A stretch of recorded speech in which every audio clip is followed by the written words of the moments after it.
Hi, and welcome to Open, the show opening the Bronx and the rest of the world to you. I'm Brittany Aubain, covering for Darren Jaime, and today we'll update you on what's happening in and around our borough and New York City. Coming up, we'll learn how Bronx Community College is stimulating and supporting the intellectual, personal, and professional growth of students this semester through their College Discovery program. Then, we'll discuss emergency readiness tips for older adults to be prepared when disaster strikes. Following that, we'll learn about a new U.S. Army campaign showing young Americans how they can start their journey to service. Lastly, we'll talk about a nonprofit promoting healthy lifestyles to the community at large through dance, fitness, entrepreneurial, and economic development. So stay tuned. All this and much more is headed your way because we're now officially open.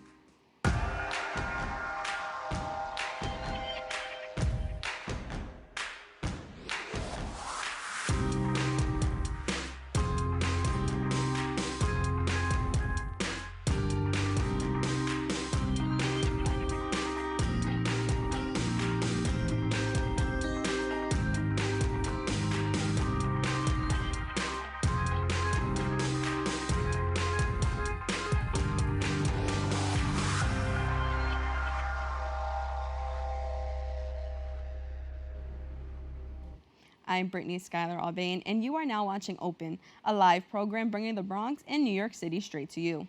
Don't forget to stay connected with us via social media at BronxNet TV. Some things have been going on throughout this past week. We'll take you through it with some Bronx updates.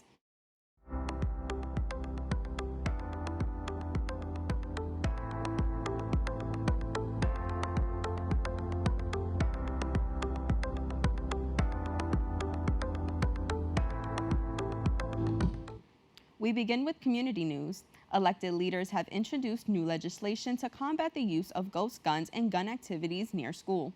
Our BronxNet reporter Kibben Aline has the story.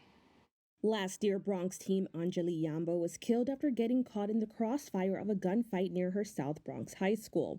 Now, the aunt of the teen and founder of the Anjali Yambo Foundation is hoping to make a difference in the Bronx. We founded the foundation in order to make a change in the Bronx. We have to help our youth. This is the future leaders of our country, of our city, of our borough, and we have to start somewhere. Part of that change includes highlighting the dangers of what many are calling ghost guns. Ghost guns are firearms without serial numbers that can be bought online and assembled at home. Then anyone, anywhere can buy and build a ghost gun. Minors can buy and build a ghost gun. Prohibited purchasers, which include domestic violence abusers, violent criminals, those with severe mental illness, can buy and build ghost guns. New legislation introduced by U.S. Representative Richie Torres and elected leaders would prohibit the purchase or possession of these untraceable firearms. It's making it illegal to possess or transfer ghost guns. Right now, it's just regulation, so there's just rules that saying you're not allowed to do it. Now what this does makes it a law. It makes it a crime in order to do that. If passed, this legislation will also expand the limits of a gun-free school zone from 1,000 feet to 5,000 feet for schools across America in honor of Anjali Yambo. Anjali, was a victim of gun violence less than 1,600 feet from right here, this school. And if it will deter a gunman to think twice, before picking up the gun and doing something. Reporting for BronxNet, Kibben Aline. Thanks, Kibben. In other news, following a 3-year pause due to the COVID-19 pandemic, Senator Gustavo Rivera is resuming his tradition by hosting the 7th Senior Health Fair and Luncheon at Monroe College. Our BronxNet reporter Kyrie Moody has more details. After a 3-year hiatus due to the COVID-19 pandemic, Senator Gustavo Rivera hosts his 7th Health Fair and Luncheon at Monroe College. We bring hundreds of seniors together from all sorts of different senior centers in my district. We bring a bunch of different partners together in the health field, in the elder care field. We have dentists, we have the zoo, we have the garden, we have libraries, etc. So all of these resources, we want to bring them all into one place to make sure that all our seniors know that these are things that are available to them. Senator Rivera has partnered with local organizations and community partners that provide health screenings and health information for seniors, refreshments, entertainment, raffle prizes, and more. The Bronx Zoo is an anchor institution in the borough. We employ from the community. We also provide and teach in the community, so it only makes sense for us to be participating in these kinds of events. So today we have raffle prizes and tickets that we're giving out to seniors who are participating in today's events. Senator Rivera events are always packed with community members, and here's why. I try to attend every event that the senator gives because they're usually very inclusive, and I like that about him. He'll include everybody from every walks of life. These events are the reason why community members in the 33rd District love Senator Rivera. Reporting for BronxNet, Kyrie Moody. Thanks, Kyrie. That's all for the Bronx updates. We have to take a quick break, but we'll be back with more Open when we return. Dear moms and dads, what you have achieved here today is going to help us and our futures. It is why we are coming up on stage to collect your diplomas. You know it's true. Mom, we love you always. Everything I do. When you graduate, they graduate. Visit finishyourdiploma.org to find free and supportive adult education centers near you. ¿Qué color? Perfecto, mijo. Gracias. Thank you. What's wrong, mijo?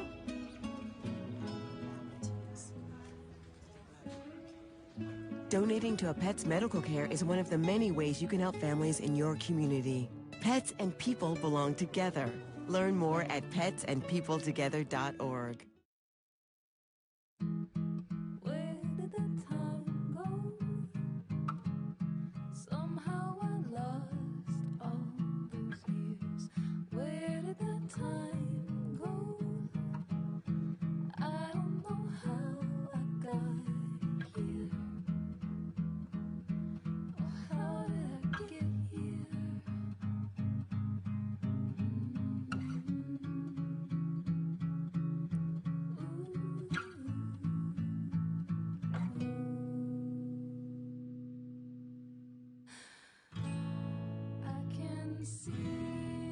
You've done the hard part. You quit smoking. Now do the easy part and get scanned for lung cancer. If you smoked, you may still be at risk, but early detection could save your life. Talk to your doctor and learn more at savedbythescan.org. Welcome back. The Bronx Community College's College Discovery Program supports students with untapped potential through additional academic and financial assistance. This initiative nurtures students' holistic development by providing college orientations, tutoring, personalized counseling, supplemental instruction, and all financial support. Here now is the director of the College Discovery Program at CUNY Bronx Community College, Cynthia Suarez-Espinal. Cynthia, thank you so much for joining me. Yeah, thank you. So just to start off, for people who may not know, just tell us a little bit about what the program is. So College Discovery is an opportunity program. We're at Bronx Community College. College Discovery is actually at the 6 community colleges within CUNY, and then our sister programs are SEEK, HEOP, and EOP in the state schools. So what College Discovery does is provide additional supportive services to students who are both academically eligible and financially eligible. So students in our program are usually coming in from high school. Many of them have less than an 80 average, which is okay. And then once they're academically eligible, we then sort of have to figure out if they're financially eligible. And that's done through our financial aid office with our financial aid liaison. And that's all determined through household income and other things such as that. And so the program aims to stimulate and support students' growth. How so? So we have great advisors, counselors within our program that students are sort of designated to assign to from the moment they get into BCC to the day they graduate. So these are the individuals that they go to for whatever question they have, whatever barriers they need to kind of resolve.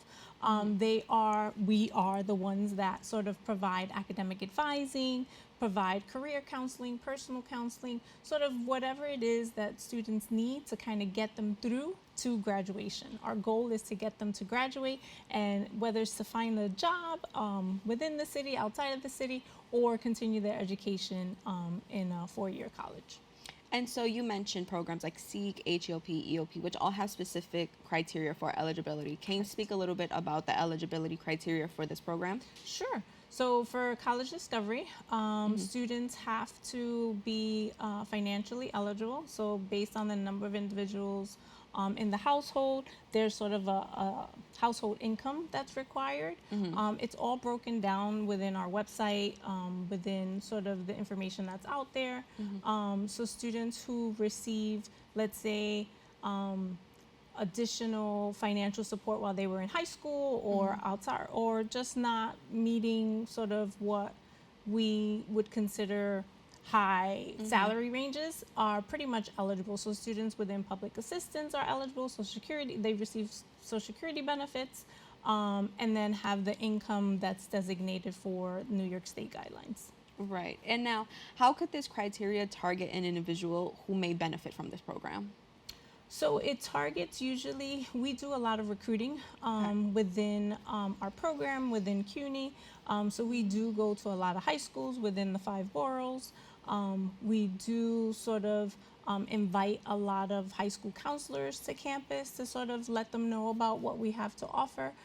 So students who are interested in pursuing their education, and let's say they want to start at the community college, they want to get their feet wet, they want to sort of really figure out what it is that they want to do, they come to BCC, they start within our program, we help and guide them and get them to the 4-year so that it's not something that is a total shock to them when they get to the 4-year.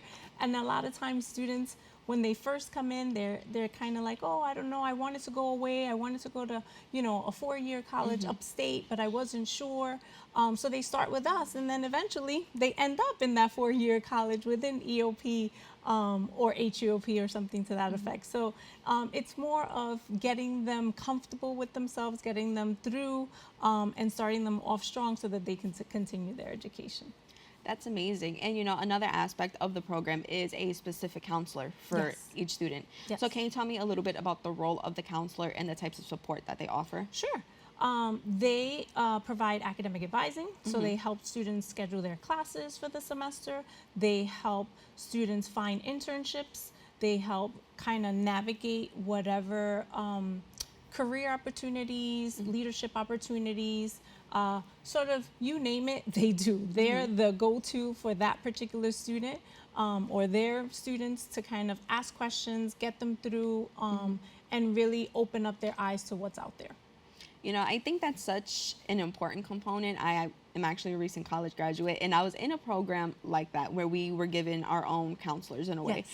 And I feel like without that, I would not have been as successful as I was in college, because when you're in a smaller program, it's much easier to reach somebody and like, hey, and they're able to basically speak to your specific needs. And it's like, hey, how can I schedule my classes? And they're like, these are the classes you need, boom, boom, boom. Whereas when you have somebody who they have maybe 2,000-3,000 students, it's a lot harder. So I do think that is such an amazing part of the program. Yes, it is.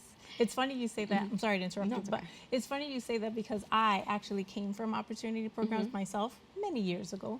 So I was in the HOP program at St. Bonaventure University, and I always say, I say this to our students, I say this like all the time, if it wasn't for that opportunity, that program, I would have never been away at school. I would have never been sitting right here with you. I would have never had the opportunity to really help and support so many students the way I received the help and support when I was in school. So I totally understand. These programs are so vital. And speaking of vital, academic support is also a vital aspect of this program. So can you just tell me a little bit about the resources available, like the tutoring services? Sure. So we have tutors within our program. So students in College Discovery get to meet once a week if they need, or even more than once a week, for subjects like math, English, psychology. They can be in high-level courses, lower-level courses. We pretty much have tutors who provide one-on-one tutoring, small group tutoring, whether it's in person or virtual. We also have virtual tutoring available. Students in our program also have academic coaches. So these are individuals who, let's say student is struggling managing their time. Student is struggling sort of trying to figure out how to take notes. Our academic coaches basically works one-on-one with the student to give them the skills and the tips to kind of get through those time management skills, those note-taking skills. We also offer critical thinking seminars. Critical inquiry is what we call it. And it's basically helping students to learn how to annotate of text, learn how to critically think when they're reading certain materials. And then one of the other benefits, or one of the other things within academic support services, is our lending library. So sometimes, we all know, well, you probably know more than I do, books are really, really expensive. So we have students who have offered and donated their books to us. So we have a whole closet, couple closets full of books. So when students are having difficulty purchasing their books, we lend them that particular textbooks. It could be for a criminal justice course, it could be for a psychology course, for a bio course, and they'll have it for the semester up until they're ready to purchase their own book or get other materials that they need. Yeah, I mean, that's just one example of student support. And with that, the College Discovery Program also offers peer mentorship. So can you just tell me a little bit about the peer mentorship and how it contributes to the overall college experience? So I think it's so funny because our peer mentors, they end up being sort of the go-to to the students, because sometimes students don't want to talk to me or talk to their counselor. They want to know, oh, tell me about that professor. Tell me about so-and-so, because you had that class. So our peer mentors are sort of that go-to for our students. They're just a peer, giving them the ins and outs of classes, giving them the ins and outs of the systems that are used on campus, just so that they have someone that they can go to and talk to, like a buffer before us, in a sense. So yeah, that's how our peer mentors are. They're basically there to support students. That's awesome. And so with that, I also want to talk a little bit, over the years, the College Discovery Program has demonstrated its success in terms of, student performance, retention, and graduation. So, what do you attribute to this success?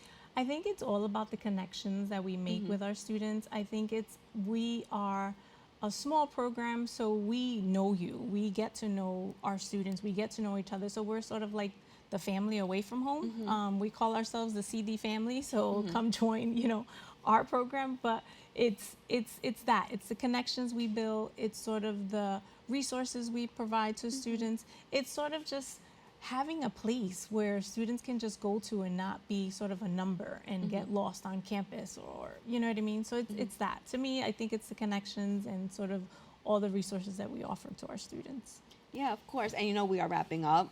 We learned so much about the program in this short amount of time. But finally, I want to ask you, what message would you like to share with prospective students who may be eligible for the College Discovery Program and are seeking additional support? Sure. So what I would say to incoming students who are looking to join or go to college, don't be scared. Look for what you really have a passion for, what you like. And even if you don't know, that's what we're here for. Come join, come to campus, come talk to people. Don't be afraid to ask questions. Once you connect with somebody, that's that person that you can always kind of go back to and get help from. Don't be afraid. So just, take that first step and get your feet wet and kind of explore what's out there. That's great advice. Cynthia, I want to thank you so much for joining us today. Thank you. For more information, you can email them at collegediscovery@bcc.cuny.edu and visit their website at bcc.cuny.edu. Don't go anywhere. We'll be back with more Open right after this.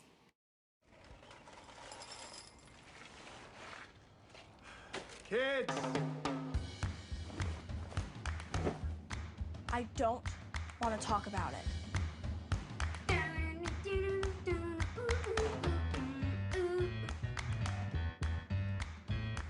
I don't want to talk about it.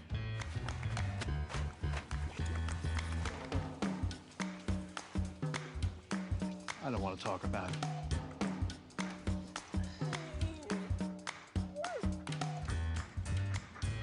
I don't want to talk about it.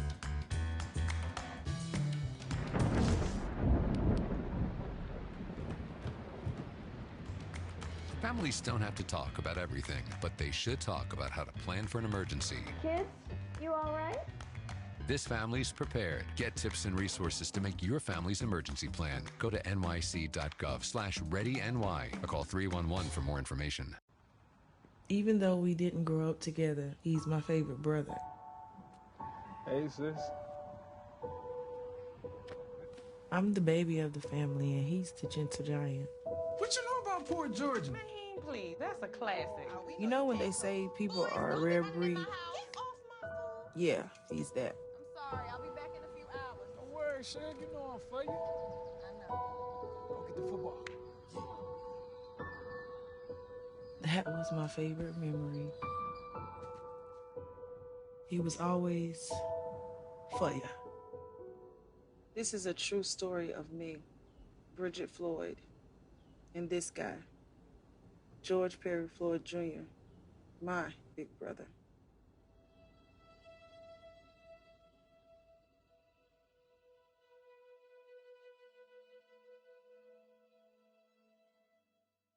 Welcome back. A recent AARP survey has shed light on the unpreparedness of a majority of older adults when it comes to handling disasters. Many of them lack the necessary measures to ensure they receive critical information during such emergencies. Joining us to tell us more is the Executive Director of Older Adults Technology Services from AARP, Tom Kamber. Tom, thank you so much for joining us today. Thank you for having me.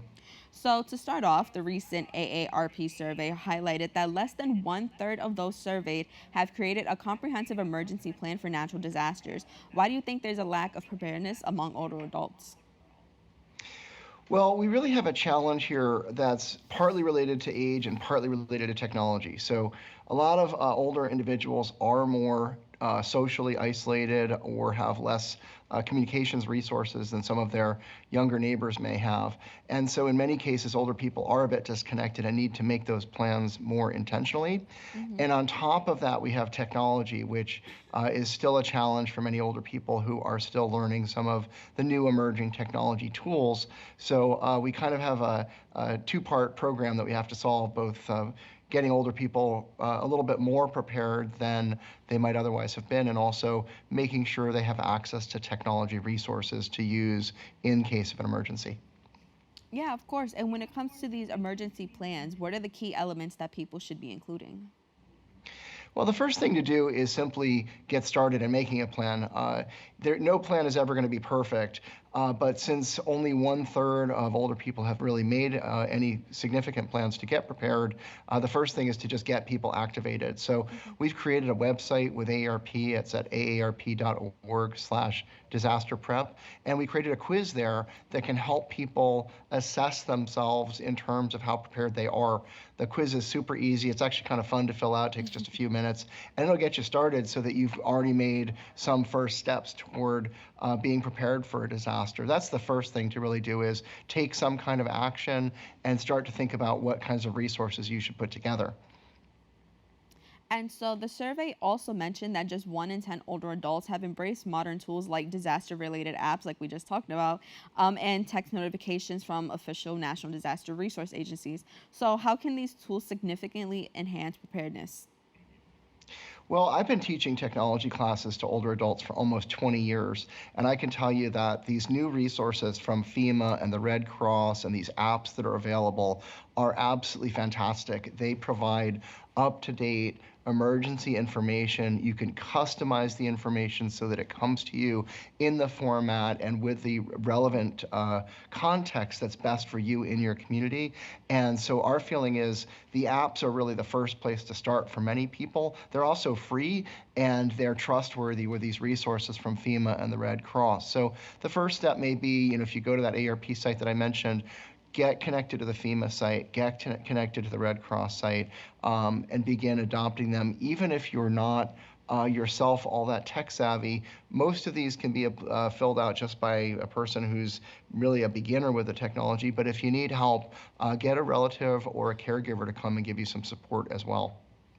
Yeah, I think that's really important. And a lot of times we choose to opt out of these certain resources because you just don't want another notification. You don't want another text bell going off. But I do think that it is important to be able to sign up for these. And like you said, even though you're not tech savvy, you kind of have like this go-to resource. So I think that's important. So thank you for clarifying that. Sure. There are some additional things people can be doing beyond just the apps. We found that 3 out of every 5 people that responded to the survey don't have documents backed up digitally.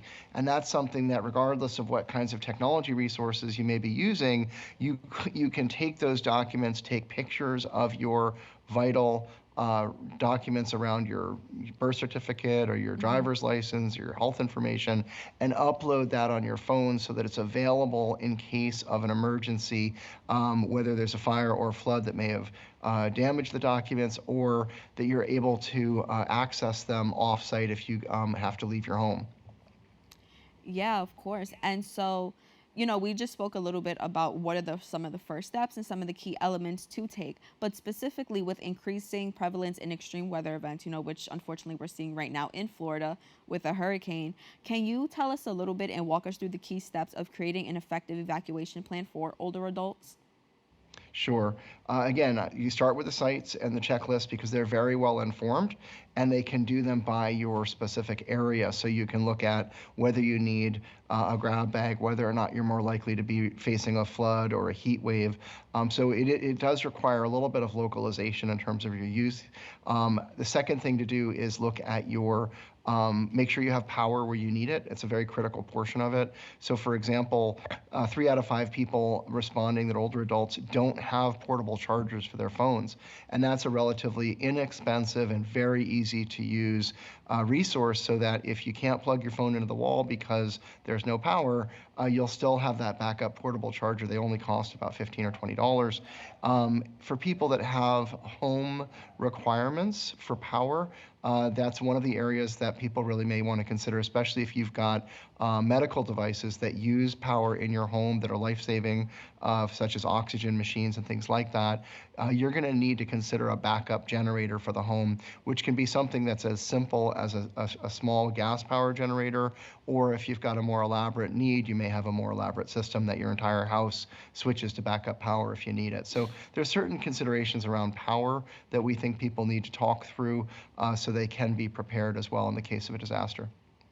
Absolutely. And now over half of the older adults that were surveyed reported not having vital documents. They didn't save them digitally. And you just spoke a little bit briefly about, that should be one of the key elements that you have in your plan. So in the age of technology, can you just elaborate on how important it is to have digital files of these very important documents?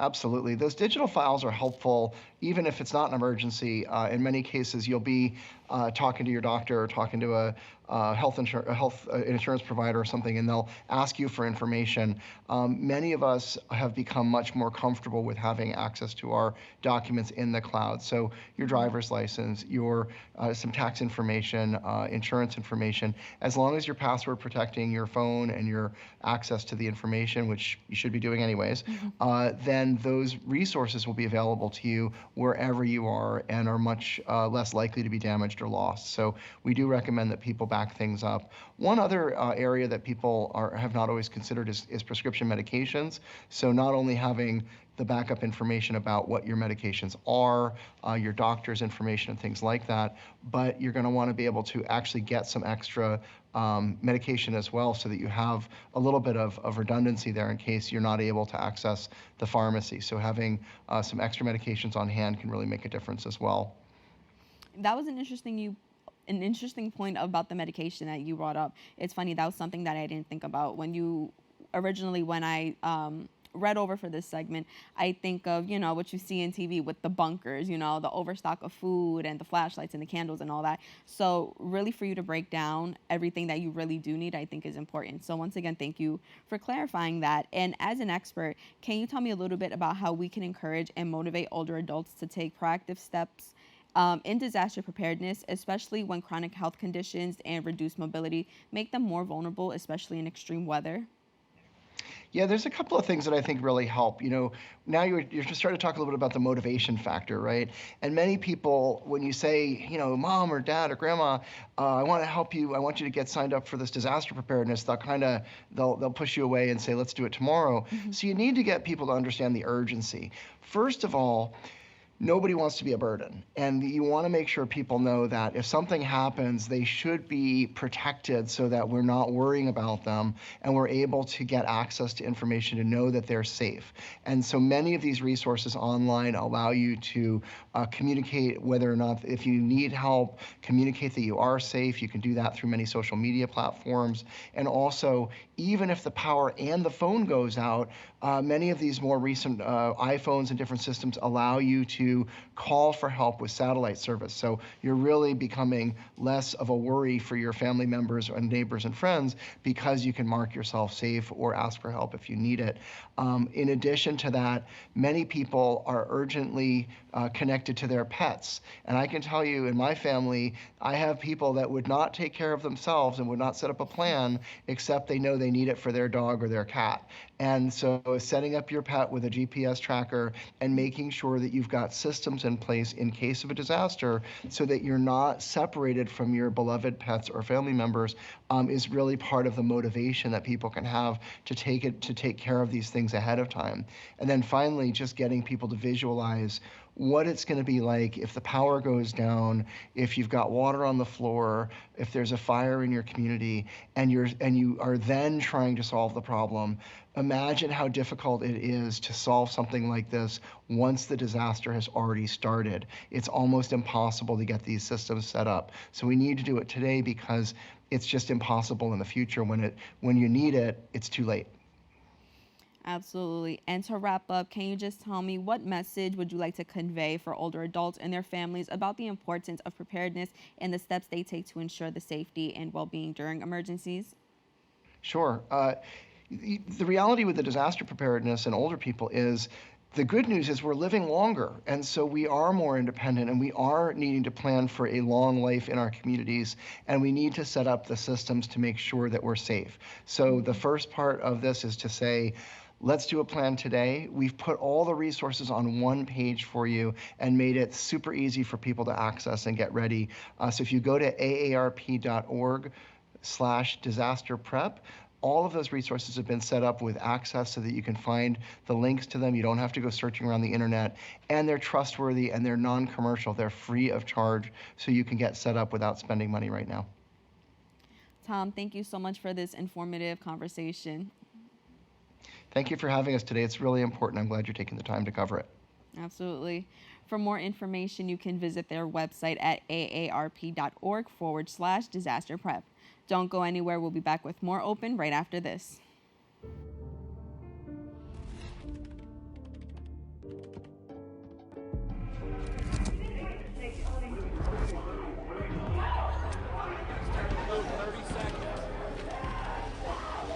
I'm an ex-drug dealer, and I'll be your sub today. Can you see anything different as a pill? No. You don't know? Fentanyl is being mixed into everything now. There's only one thing that will save somebody's life. That is naloxone nasal spray. Fentanyl, it's cheap, it's potent, and it's profitable. Why would drug dealers put a lethal dose of fentanyl in drugs if they know it's so harmful? Really just all about the money. I just didn't realize that one pill could change your whole life. More kids should know.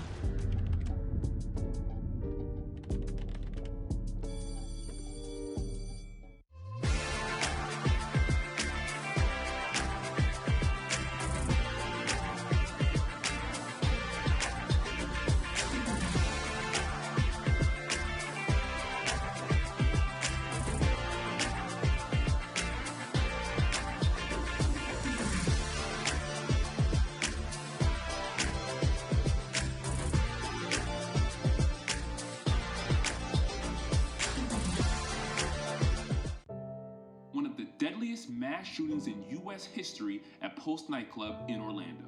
Walking into the building for the first time after the shooting, it was crippling, but it had to be preserved. If you're an ally of this community, speak out. There are more of us together than apart. It is the power of love in its rawest form.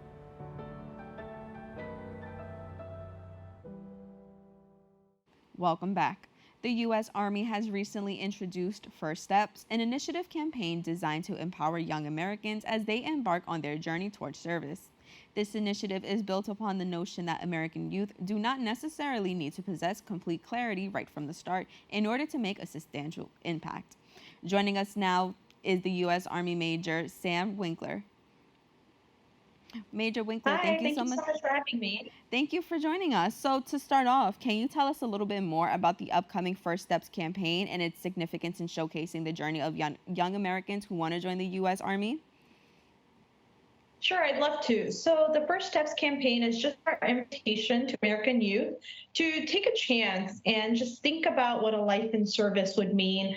The experiences that you would have, the community that you could be a part of, the motivation, just the excitement and the experiences of being in service. We're just asking you to think about the service and take a chance on us. Take a step. Of course. And can you tell me a little bit about what this initiative means to you? Sure. Yeah, for me, I just think it's a really great representation of what the Army is. That, you don't have to have it all figured out, that you can just take a step, right? Just try something new and see where it will take you. I know as a young person, I was really interested in experiences.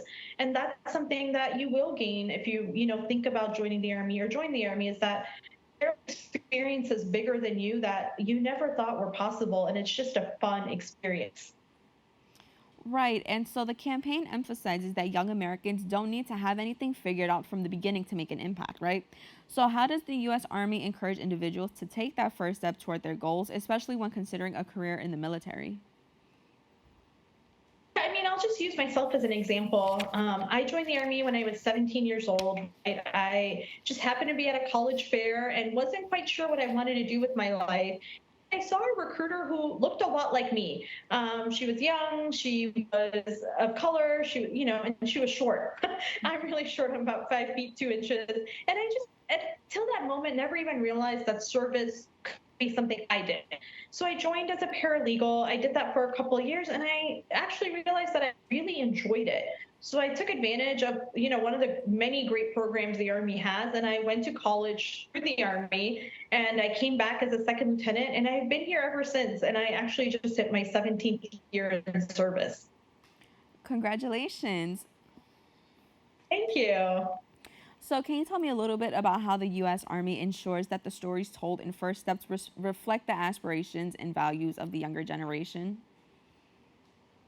Sure. I think we're just trying to show the younger generation that the Army is something that you would truly be a part of, that, we have these rich heritages and traditions, but that we do truly have a place for everybody, right? Whatever you're good at, we probably have something for you to do. I think young people and Americans in general don't realize the many different kinds of jobs have in the Army, and that if you take a step towards this, that we can probably really take your experiences and your talents and utilize them in a way that will really fulfill you and, again, give you some experiences that you just never thought possible. That's amazing. And, you gave us a brief overview, a little bit about your journey. Can you just tell me a little bit more about your interesting path to the Army? You achieved so many firsts along the way. Tell us your story. Yeah, so, I've got to do so many things with the Army and have so many experiences. The one I'm probably most proud about that's recent is that I've got to play a huge role in making changes for our parents in the Army through some true grassroots efforts. So a couple of years ago, I was working at the Pentagon, and I had this incredible opportunity to fly around and talk to soldiers. And during that time, I realized that we had some real policy gaps when it came to our Army parents.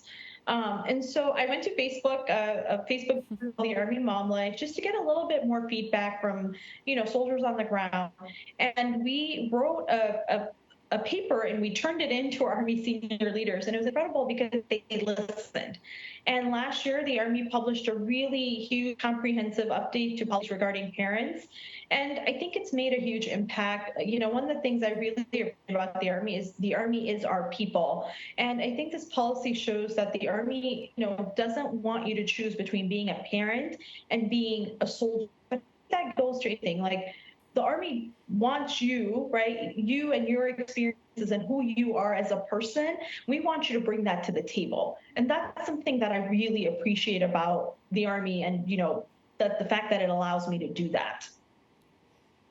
Yeah, absolutely. And I was reading a little bit about your journey as a mom in the Army, and you said that you were basically expected to get back into fighting shape 6 months post birth. So, can you just talk a little bit about something that I feel like we don't mention a lot, which is the expectations to go back to deployment after you give birth or after you have a child? Can you just tell me a little bit maybe about some of the struggles and the challenges that come with that?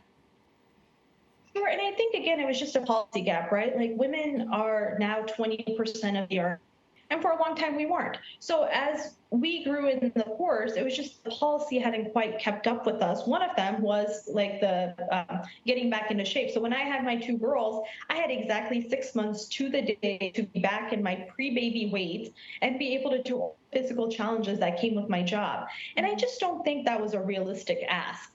So when we bought it up, that was one of the things that our leaders agreed that, yeah, you know what, I don't think 6 months is ready to safely get you back into the fighting shape you need to be in so you can continue to contribute to the Army. So now we get a year after having a baby to get back into fighting shape. We didn't have a lot of accommodations for lactating parents. So it's just some of these things that I think hadn't been spoken about, and there was just a really big policy gap. Some of the expectations were, I think, unrealistic, and I'm really glad that that was recognized and we've made some changes. Absolutely. Like you mentioned, they do seem unrealistic, and it's just, every person is different, so you can't necessarily expect somebody to get back into that shape in 6 months. So thank you for clarifying that, and thank you for bringing that up because that is important. Yeah, thank you. And so can you tell me a little bit more about your involvement with the effort to improve Army life for parents, the directive on parenthood, pregnancy, and postpartum? Can you tell me a little bit about your experience in that project? Yeah, it was a really great experience. It's like I mentioned before, we started on Facebook of all places, right? Which, again, like when you think about the Army, you're probably not like thinking, yeah, we can go to Facebook and Twitter to make change. But it was really awesome to hear from soldiers, to hear from families, both men and women, telling us, hey, this isn't working for me, and I really need something changed so I can be a parent.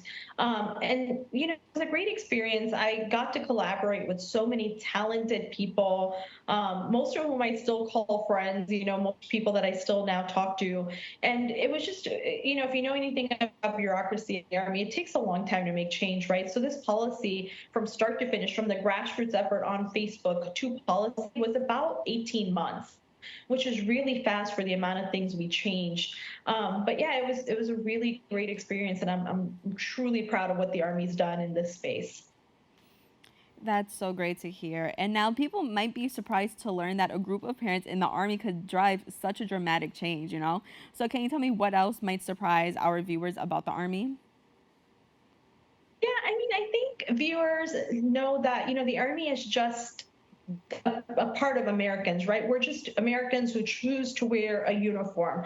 But I think sometimes we forget that we're just regular people as well. I'm just a regular person, right? A mom that I really enjoy cooking, and I enjoy shopping, and I'm really into makeup and skincare and, all these other things. And I think sometimes people forget that that's all we are. We're just regular people that, I have friends who are great medical providers or who work in the cyber field or, who get to do some really great jobs. And myself, I'm a human resources officer. So I think sometimes people forget that we have kind of day-to-day jobs, but we happen to serve and wear a uniform, but we're just regular people. What's funny, my dad was actually in the Army as well, and he used to say, he's like, it's a 9 to 5 with a uniform. So, and he very much had those same, I guess, ideals and around being in the Army. So as we wrap up, can you just tell our viewers where can they go for more info?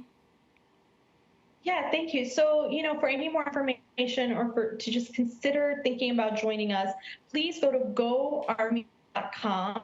And I think you'll find some great information there. Think about it, take a step, join our community. Major Winkler, I want to thank you so much for this informative discussion.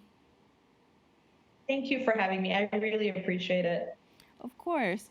For more information, you can visit their website at goarmy.com. Don't go anywhere. We'll be back with more Open right after this. How do you know when you've made the right decision? It's the feeling you get in your gut. The one that tells you what's right or wrong. It's the one that says, sure, I can have a drink. Or the feeling that says, okay, I've been drinking. Now what? It's the voice inside you that says, I'm buzzed. Better leave the car when it's time to go. Plan ahead. Catch a sober ride. Buzz driving is drunk driving. Most hiring algorithms would scream me out. Some bosses couldn't see me as a leader. I've run this place for 20 years, but I still need to prove that I'm more than what you see on paper.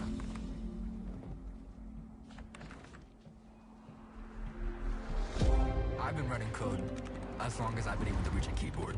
This is what I do. It's second nature for me, coordinating 100 details at once. It's the way my mind works. I have a very mechanical brain. I sold them on my skills. You gotta be so good they can't ignore you. My magic is Analytics and empathy. That's how I'm getting clients. You have to have the confidence in yourself to show up and defy the odds. I'm more than who I am on paper.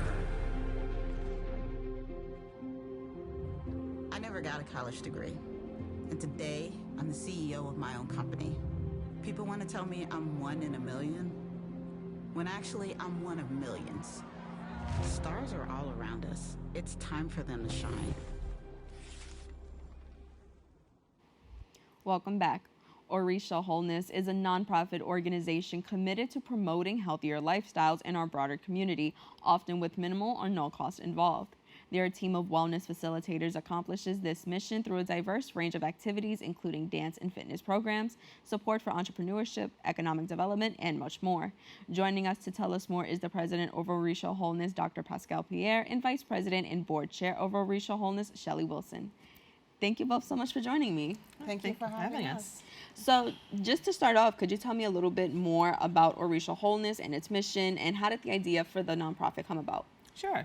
Well, we are a nonprofit organization, a 501c3, and we consist of a group of facilitators, wholeness facilitators who really believe in promoting health and wellness in the community, and specifically the Bronx, because we are a Bronx-based organization. And the great thing about us is that the majority of our founders were actually from the Bronx, and we live in the Bronx. So we're really invested in seeing the Bronx, the residents of the Bronx, thrive as well in mentally, physically, and spiritually. And we believe in making fitness fun. That's what we pride ourselves on it. And then Pascale's the one who actually came up with the idea of getting us started. Yeah, so established established in 2021, Yes. Orisha Wholeness focuses on promoting healthy lifestyles, as you mentioned, to the community. Can you share more about the different programs and the initiatives that you offer to achieve this goal? Yeah, absolutely. We offer different classes, something for everyone. Anybody at any age, any level can participate in all our classes. So we have line dancing with Tina and PJ. We have Zumba with Ashley. We have salsa with Rashim, health education with Pam, soccer fitness with Shelly, body conditioning, dance fitness, and financial literacy with myself. And also we have our instructor for our third line dance social with Earl. So we provide a variety of classes where everyone can participate for free. That sounds so fun, and I think it is important to have a wide range, right? Because not everybody likes one style, not everybody likes running, not everybody likes lifting. So it is important to provide that wide range to the community. And so with that, the organization is driven by progressive ideas and bold actions. So how do you ensure that your approach to promoting wellness is innovative and impactful, especially given today's challenges in the world? Well, we listen to our participants. We see what is it they want, and we can tell if what we're doing is actually working. And we're from the Bronx, so we know what kind of works in the Bronx and what doesn't work in the Bronx. And what we want to do is make sure that we're innovative. So we're providing free activities for the people, but we're not doing the same thing as you said before. So we have the body conditioning, we have the Zumba, we have the line dancing, which a lot of people are not aware of. So it's great bringing line dancing to a community that's not used to it. And then we're just And one thing that we do, like line dancing is an opportunity for people to dance without a partner. So one thing that I started doing, because I'm also a Latin dancer, so I'm incorporating salsa and line dancing. So teaching line dancing to salsa. So that way some of our participants who are women, they don't need a partner to be able to salsa dance, they can just salsa line dance. Listen, I was a salsa dancer all my life. I used to take a couple of classes. Absolutely. I'm definitely going to show up. But with that, what has the reception and the feedback been like from your participants? Well, it's been very positive because they keep coming back. And that's the one way you can tell if your program's successful or not. And then they bring their family members, and they bring their partners, and they come. And then it's also we're based in Poe Park, so we see a lot of people from Poe Park who just come and hang out. Like, they might not dance with us, but they're dancing on the sidelines, or they're participating, or if we're not there, they're like, what happened? You're supposed to be there on Saturday. Why was class canceled? So that's how we know that what we're doing is working. I mean, the growth speaks for itself. So like you mentioned, people come, then it's like, hey, word of mouth, they bring their family, they bring their friends. So, at the end of the day, that's really important. And so with that, obesity and high blood pressure are significant health concerns in the United States. So can you tell me a little bit about how the nonprofit addresses these issues through its health and fitness programs, and what positive outcomes have you witnessed so far? Yes. So because we have all those classes, for example, we have a couple of participants who lost over 100 pounds. One of them have been with us for over 10 years. She had gastric bypass surgery because of health reasons. So because of her regular participation in our programming, not only did she lose the weight, because that's the easy part, she's able to keep the weight off, her energy level up. She's able to do so much that she wasn't able to do before. We have a participant who has stage 4 cancer. Even though she's not able to physically participate as much as she would like, but because of what we're doing, she's part of the group, she's part of a family, she's able to be part of everything that we're doing, which increases her quality of life. And the social outing. Yeah, and then the social aspect as well. We have members who came, a member told me the other day how she's so happy for this program. She has her husband coming to the program now, and he's participating. And it's actually kind of revigorated their marriage because now they have something else they share where they're actually working out together, they're having fun together, and then, and Orisha, she thanked for that. Yeah, that's amazing. And like we just spoke a little bit about the monthly line dance social, a very interesting initiative. And so can you tell me a little bit about how dancing contributes to both physical and mental health?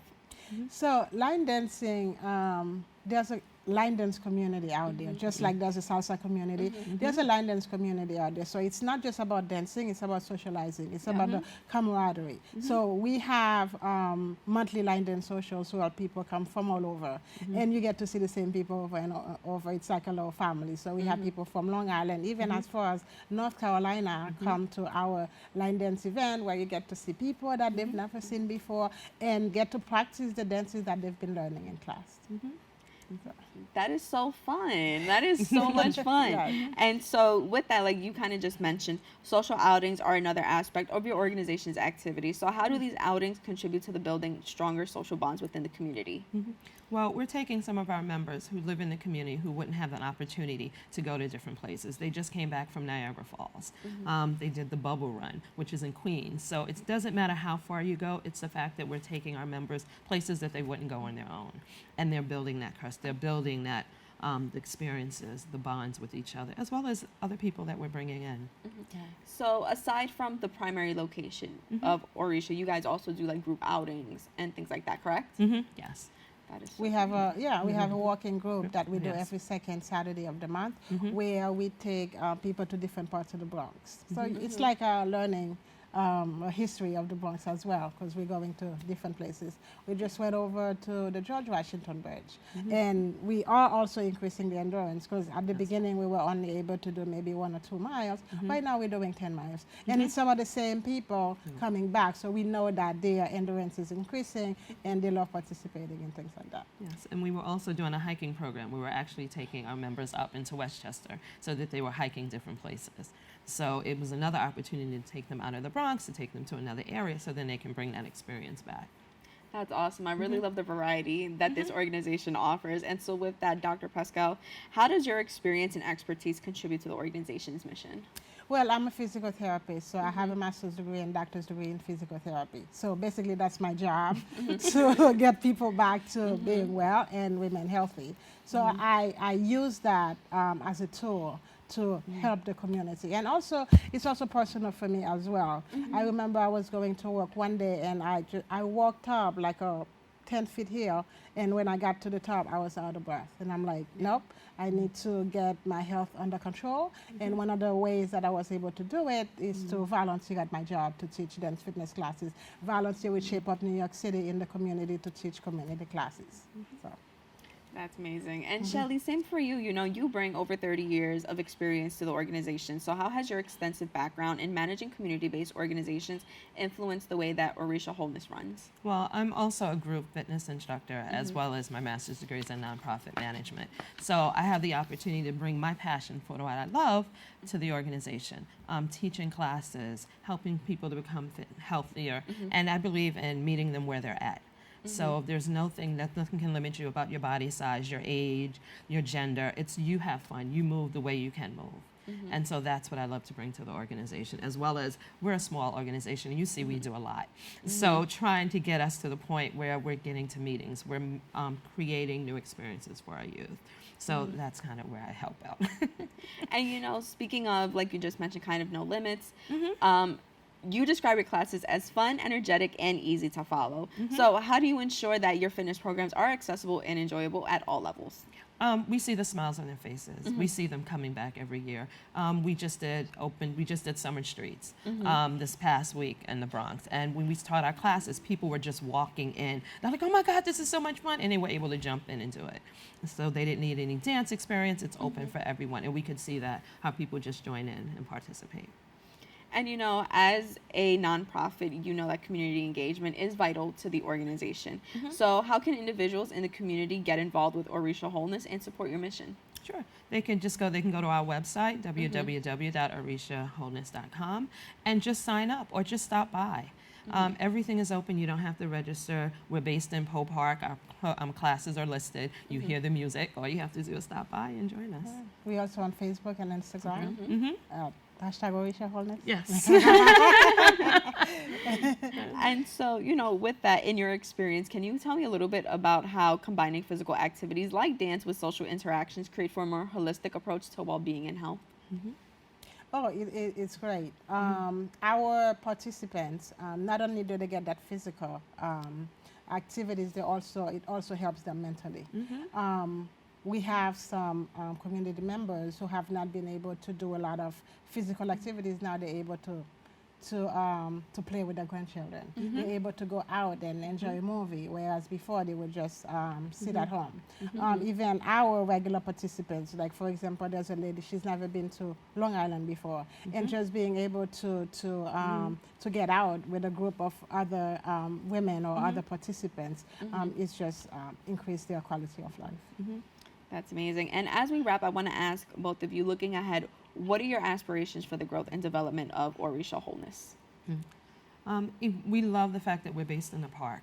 It's open to all. But what we would love to have is actually a building that we can go to so that we are not dependent upon the weather. And we can provide all services. So it's the health, it's the wellness, it's the financial literacy training, it's the nutrition workshops, so that we become a one-stop shop for everyone. And once we have that space, one of the things that you find in the dancing community is there's a line dancing world, there's a Latin dancing world. So I kind of want to, because I'm both, I kind of want to combine the two. So being able to have an event where everybody can come in and dance together. That is fun. That's amazing. And so with that, I want to thank you both for joining us today. Thank you so much for having us. Of course. So again, for more information, you can visit their website at orishawholeness.org and follow them on Facebook and Instagram at Orisha Wholeness. We've come to the end of our show today. I'd like to thank all our guests for joining and you, the viewers, for tuning in. If you missed any part of today's show, you can catch the recable cast on Optimum Channel 67, Verizon Fios 2133, or watch anytime on the web at bronxnet.org. This wraps up the episode for us. I'm Brittany Schuyler Aubain. Make sure to keep this channel wide open. Take care.